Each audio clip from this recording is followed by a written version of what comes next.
Ahojte, si objednala látky.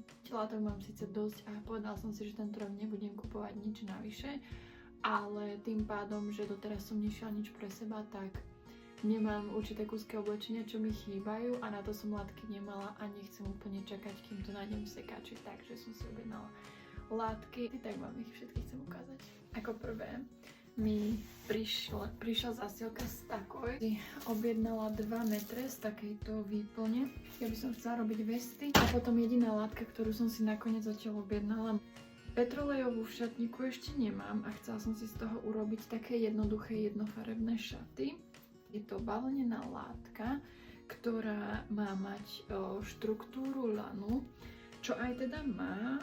Príde mi trošku tepláková, ale asi to nevadí. Je taká trošku taká priesvitnejšia, stále taká ľahučka. Takéto šaty, ktoré mám v pláne z toho spraviť, ešte nemám a veľmi mi chýbajú. Z takové mi teda ešte prišli nejaké pomôcky na šitie. Je to takýto magnetický navádzač. Keď chcete šiť nejaké širšie veci, viac ako, myslím, že sú tam maximálne 3 cm, tak aby ste šili rovno, tak si tam dáte tento navádzač, on sa prilepí tým magnetom ku stroju, je to hlavne na priemyselné stroje, pretože tie sú väčšinou magnetické, ale samozrejme dá sa pracovať aj bez toho.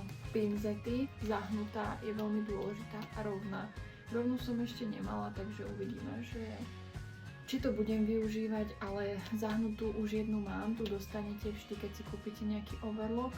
Je to veľmi potrebná vec na naťahovanie niti do overlocku a to treba mať vždy pri sebe. Pri prvom videu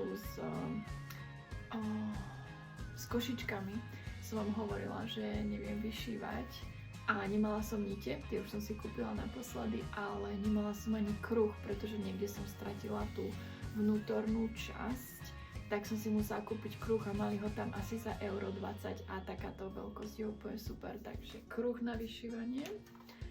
A toto je pomôcka na žehlenie. Je to na žehlenie šikmých prúžkov.